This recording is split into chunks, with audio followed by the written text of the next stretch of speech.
Ever feel like swimming upstream while everyone else is floating downstream?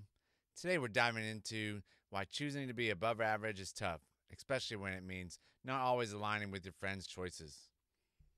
Welcome back to the Marcus Aldridge Show. I appreciate everybody listening and tuning in to the show, watching it on YouTube. What we're going to talk about today is standing out, the challenge and triumph of being more than average, especially around your friend group. And said before, if you're hanging around five alcoholics, you're probably gonna be the sixth alcoholic. And so getting into that comfort zone of what everybody else is doing, and you feel deep down inside that you're ready to jump out and get something else out there. You're ready for more. You're constantly looking and just like have that burning desire of, I know there's something else out there for me, but how do I break away from this? We're going to talk about some of the things that hold you back and that will help you break out of that. Number one, the social aspect of everything. The peer influence is one of the hardest things to break because everybody thinks that you want your friends to like you, you want other people to like you, that people liking you is what's going to get you ahead in life. And that's not always true. Friends in social circles often set a comfort zone, like I just said. It's the standard of what the group has going on. And choosing to exceed that can sometimes lead to feelings of isolation and difference. I know as an owner of a business and have been past owner of another business, being at the top is super lonely. You don't know who to go to, and that's one reason why they always say get a business coach or reach out to other people that have businesses and things like that. So that way you can actually talk to those people, because talking to your employees isn't going to help you out. It's not going to drive more. It will drive some new business. I just talked to some of my employees today, and we came up with a good strategy to do some more marketing for the business. But it's not always the friend relationship that you have, but you can become friends with other business owners, and it does help you out. Another thing is a social comparison. There's a natural tendency to compare ourselves to our peers, and it can create internal conflicts when we strive to break the mold. And I know I've been through it. I know my buddy Jack's been through it, and my wife probably goes through it too. Most everybody goes through this. Once you reach a certain level of your friend level, you gotta remember you're not supposed to be the smartest person in the room. If you're the smartest person in the room, you should probably get some new friends. But if you're the smartest person in the room because you're out there studying and trying to better yourself and doing some personal development and things like that, but your friends are not, then they are gonna try and hold you back and try and make fun of you and say, why are you reading that book, or why are you doing this and why are you doing that? You're always so busy. Why are you trying to do this? If you start feeling that way, that's probably the time to just cut them loose and go find a new friend group, or just be alone for a little bit and just keep beating at your craft and just keep going until you find some friends that actually want to help you out, or that can get you to the next level, or that you feel more comfortable with just talking with them about your business and different things that you have going on. Another thing is the personal struggle, and maintaining a discipline all by yourself is super hard. And I understand that. A lot of people understand that, but because of the fact that staying disciplined and motivated requires significant mental and emotional energy, especially when immediate gratifications are tempting. And I think I've grown up a lot since 2010 with CrossFit coming into my life and working out. Most every day. I've had a couple setbacks here and there, but for the most part, I get up, go work out, and delay that gratification of what happens after I burn the calories or what happens after I work out. Like, I just go out there. I mean, there's times I'm teasing the wife, or the wife teases me. She'll say, "Man, I did like 30 sit-ups. How come I don't have a six-pack?" That would be instant gratification. If that happened, everybody would be doing it. I mean, I think about it sometimes too. When you start gaining weight or losing weight, like, man, how come I don't have a six-pack yet?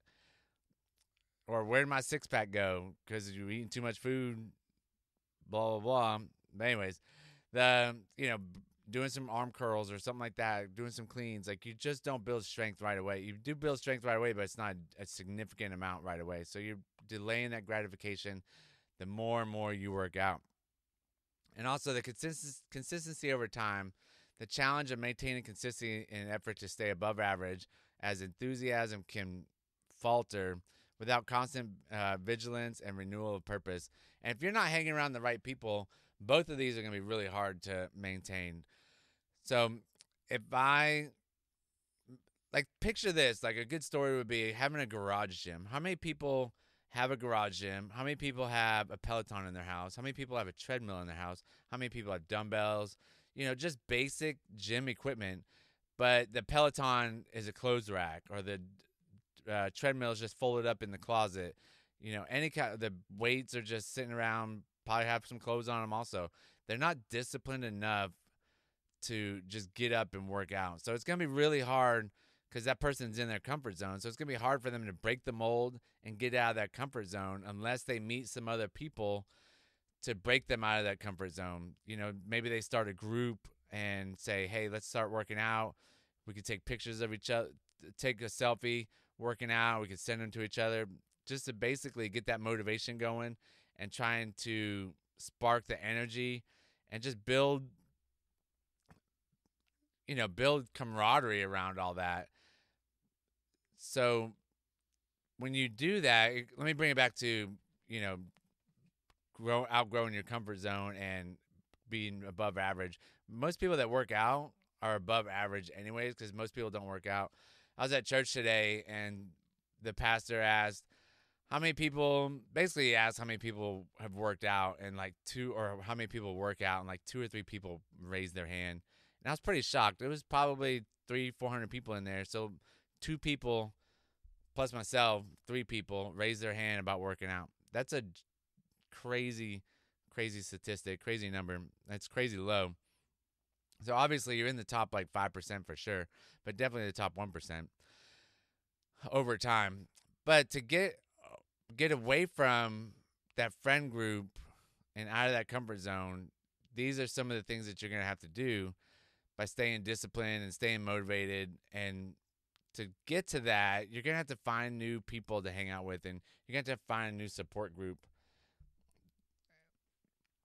to get you to the next level. So some of the strategies for resilience, that's kind of what I was leading into. You got to develop your strong support network. You got strong relationships with your family, friends, colleagues, and community members who can offer emotional support and practical help in difficult times. A lot of times your family members aren't the best ones. Some of your friends are. Most of the time, if you're already in a slump like that, you're going to have to go out and find some other friends. You're probably going to have to go, read the books, go find some mentors, or go find some mentors in the books that you read. And there's all sorts of different ways to get out there and reach out to other people. You got to foster a positive outlook, optimism, and gratitude. You got to be optimistic about what's going on in your life, how it's treating you, what you're going to put out into the world. And you got to be grateful for everything that you have. And I'm a victim of not being grateful for what I have, and I compare myself to other people, and then I have to reel it back in and just tell myself that, be grateful for what you have. You got a beautiful family, beautiful wife. You got, all sorts of things going for you. Don't think about the negative things, because once you start thinking about those negative things, they're going to keep creeping in and creeping in and creeping in. You have to keep plucking those weeds out. Another one, embrace change. Develop flexibility by learning to be more adaptable in your approach to challenges and challenges for life. And as life changes, everything's going to change in life.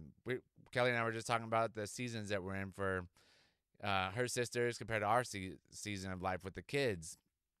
Everything changes. It's crazy how fast life changes, but you have to be able to adapt to it. And you got to learn from experiences. After facing a challenge, take time to reflect on what happened, what you learned, and how you can use the knowledge in the future. That's very valuable to be able to sit back and reevaluate what just happened, what went good, what went well, what went bad, and learn from that mistake, or even what learn from what went good. Another one, take care of your physical health, exercise, and rest. I am a huge believer in exercise and eating right and getting your rest, because it just makes you a better person. It makes you more mentally strong. It makes you more resilient to all these different things, and it's just going to give you more energy throughout the day to where you're going to be able to tackle these things. I know when I'm tired, I get super frustrated and more irritable, But when I'm not tired, I'm super nice. I'm not as frustrated. And I'm definitely not as irritable with enough rest, and definitely not irritable after I work out. Another thing, practice mindfulness. Encourage or mindfulness practices such as meditation, yoga, and simple breathing exercises to enhance your presence and awareness. Do like the box breathing. You can take 4 seconds in through the nose, hold it 4 seconds, and then 4 seconds to let out. Do that about 5 or 6 times, and you're going to feel a lot more calm and more relaxed, so you can forge on to the rest of what you have to do for the day. Another one, set realistic goals and take action. Break those big goals into small goals. Use SMART. We talked about the SMART goals. Use those and just push through them. Make sure you celebrate each one once you reach those little mini goals, celebrate it so that way your brain keeps getting that dopamine hit to move on to the next one. And then you got to maintain perspective, the big picture thinking. Try to view stressful situations from a broader perspective. Think about what if in the overall picture of this, is it going to hurt me in the long run? Like, what's it going to do for me? Am I going to die from it? It's pretty much what everything boils down to. Am I going to die from doing this? Probably not. So go ahead and try it. Then you can seek professional help when needed if you need some therapy or some counseling. Definitely some mentorship. I am a huge believer in mentorship. I just got some mentors coming up in the next few months, which I'm super excited about. And I just can't wait to dive in with my business, with the mentors, and figure out what I'm doing wrong, what I'm doing good, and what I could change in the business to become a powerhouse of the nature of the business that I'm in. I want to be a powerhouse. I want to expand. I got big goals for it, but I got to figure out how to get there. And having mentors is the way to do it, because you can ask friends and family, but unless they've actually done it, they're not going to know how to get to the next step. And then the last one, you got find like-minded individuals.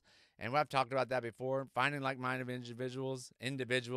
You're going to be going to networking groups, search out CEOs, search out other small business owners, and things like that. Just get out there. You can even cold call them. You can cold email them. You can Facebook them. You can LinkedIn. All sorts of different ways to reach people out there. But I know LinkedIn, I get so many not even spam messages, but so many sales messages. And I would just love to just have somebody reach out to me and just say, hey, how are things going with you? Not, I can help your business grow online. But anyways, I really appreciate everybody listening, and I really hope everybody gets a little bit of motivation and discipline out of, not discipline, but gets a little motivation out of this, and send it to anybody that you think will benefit from it. Go out there, subscribe to YouTube, rate it on Apple Podcasts or Spotify, and I really appreciate everybody listening. Thanks a lot. Bye.